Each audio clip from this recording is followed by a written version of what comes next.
ಮೊನ್ನೆಯಷ್ಟೇ ಹೋಟೆಲ್ನಲ್ಲಿ ಕನ್ನಡಿಗರನ್ನ ಅಪಮಾನಿಸಿದಂತ ಘಟನೆ ಮಾಸೋ ಮುನ್ನವೇ ಬೆಂಗಳೂರಲ್ಲಿ ಮತ್ತೊಮ್ಮೆ ಉತ್ತರ ಭಾರತದವರು ಉದ್ದಟತನ ಪ್ರದರ್ಶಿಸಿದ್ದಾರೆ.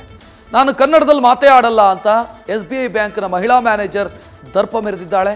ಇದು ವ್ಯಾಪಕ ಆಕ್ರೋಶಕ್ಕೆ ಗುರಿಯಾಗ್ತಾ ಇದ್ದಂತೆ ಮತ್ತೆ ನಾಟಕೀಯವಾಗಿ ಕ್ಷಮೆ ಕೇಳಿದ್ದಾಳೆ. ಮಾತಾಡೋದೇ ಇಲ್ವಾ? ಯಾಕೆ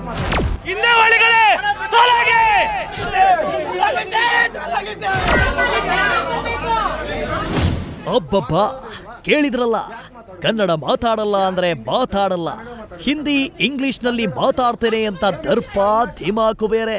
ಬೆಂಗಳೂರಿನಲ್ಲಿ ಮತ್ತೊಮ್ಮೆ ಉತ್ತರ ಭಾರತೀಯರು ಕನ್ನಡಕ್ಕೆ ಅವಮಾನಿಸಿದ್ದಾರೆ.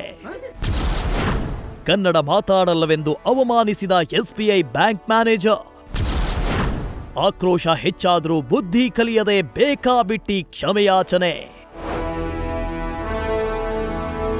ಬೆಂಗಳೂರು ಅದೆಷ್ಟೋ ಹೊರ ರಾಜ್ಯಗಳ ದೇಶಗಳ ಜನರಿಗೆ ಊಟ, ವಸತಿ, ಉದ್ಯೋಗ ಕೊಟ್ಟು ಸಲಹುತ್ತಾ ಇದೆ. ಆದರೆ ಇವರಲ್ಲಿ ಕೆಲವರು ಉಂಡ ಮನೆಗೆ ಕಿಂಚಿತ್ತೂ ಕೃತಜ್ಞತೆ ತೋರದೆ ಮತ್ತೆ ಮತ್ತೆ ಅವಮಾನಿಸುತ್ತಿದ್ದಾರೆ.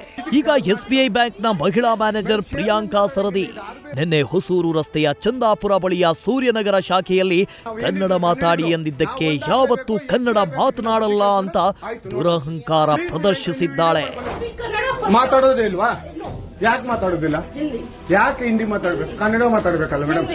ಅದ್ಯಾವಾಗ ಆಕೆಯ ವಿಡಿಯೋ ವೈರಲ್ ಆಯ್ತು, ಮಹಿಳಾ ಬ್ಯಾಂಕ್ ಮ್ಯಾನೇಜರ್ ವಿರುದ್ಧ ಕನ್ನಡಿಗರು ಸಿಡಿದೆದ್ದಿದ್ರು.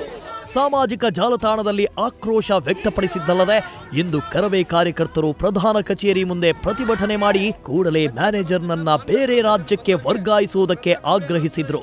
ಪ್ರಧಾನ ಕಚೇರಿಯ ಜನರಲ್ ಮ್ಯಾನೇಜರ್ ಸುಶೀಲ್ ಕುಮಾರ್ಗೆ ಮನವಿ ಪತ್ರ ನೀಡಿ ರಾಜ್ಯದ ಎಲ್ಲಾ ಬ್ರಾಂಚ್ಗಳ ಮ್ಯಾನೇಜರ್ಗಳು ಕನ್ನಡದಲ್ಲೇ ವ್ಯವಹರಿಸಬೇಕು, 1 ತಿಂಗಳಲ್ಲಿ ಎಲ್ಲರೂ ಕನ್ನಡ ಕಲಿಬೇಕು, ಇಲ್ಲದಿದ್ದರೆ ರಾಜ್ಯವ್ಯಾಪಿ ಎಲ್ಲಾ ಬ್ರಾಂಚ್ಗಳಿಗೂ ಮುತ್ತಿಗೆ ಹಾಕಬೇಕಾಗತ್ತೆ ಅಂತ ಎಚ್ಚರಿಕೆ ನೀಡಿದ್ರು. ಒಟ್ಟಾರೆ ಬ್ಯಾಂಕ್ಗಳಲ್ಲಿ ಕನ್ನಡಿಗರಿಗೆ ಉದ್ಯೋಗ ಕೊಡಬೇಕು. ಇಲ್ಲಿ ಯಾರು ಕನ್ನಡ ಬರಲ್ಲ ಅಂತ ಹೇಳಿ ಹಿಂದಿಯವ್ರು ಕೆಲಸ ಮಾಡ್ತಾರೆ, ಅವ್ರನ್ನ ರಾಜ್ಯಕ್ಕೆ ಕಳಿಸ್ಬೇಕು ಅಂತ ಕೆಲಸವನ್ನು ಮಾಡಬೇಕು. ಇಲ್ಲ ನಾವು ಇದೇ ಉದ್ದಟತನ, ಇದೇ ದಬ್ಬಾಳಿಕೆನ ತೋರಿಸ್ತೀವಿ ಅನ್ನೋದಾದರೆ ಇವತ್ತು ಪೊಲೀಸ್ನವ್ರನ್ನ ಮುಂದಿಟ್ಕೊಂಡು ನಮ್ಮ ಹೋರಾಟವನ್ನು ಅಂತ್ಯ ಆಡಿರ್ಬೋದು. ಆದರೆ ರಕ್ಷಣಾ ವೇದಿಕೆ ಪೊಲೀಸರನ್ನು ಕಣ್ತಪ್ಪಿಸಿ ಹೋರಾಟ ಮಾಡುವಂಥ ಎದೆಗಾರಿಕೆಯನ್ನು ಈ ರಾಜ್ಯದಲ್ಲಿ ಪ್ರದರ್ಶನ ಮಾಡಿದೆ. ಈ ಹಿಂದಿ ಭಾಷಿಗರ ಅಯೋಗ್ಯರು, ಅವರಿಗೆ ಈ ಒಕ್ಕೂಟ ರಾಷ್ಟ್ರದಲ್ಲಿ ಯಾಕೆ ಬದುಕಬೇಕು ಅನ್ನೋದೇ ಗೊತ್ತಿಲ್ಲ, ಒಕ್ಕೂಟದ ರಾಷ್ಟ್ರದ ಕಲ್ಪನೆಯೇ ಗೊತ್ತಿಲ್ಲ. ಅಂಥ ಮೂರ್ಖರ ಹತ್ರ ನಾವೇನು ಬಡ್ಕೊಂಡ್ರು ಅಷ್ಟೇ.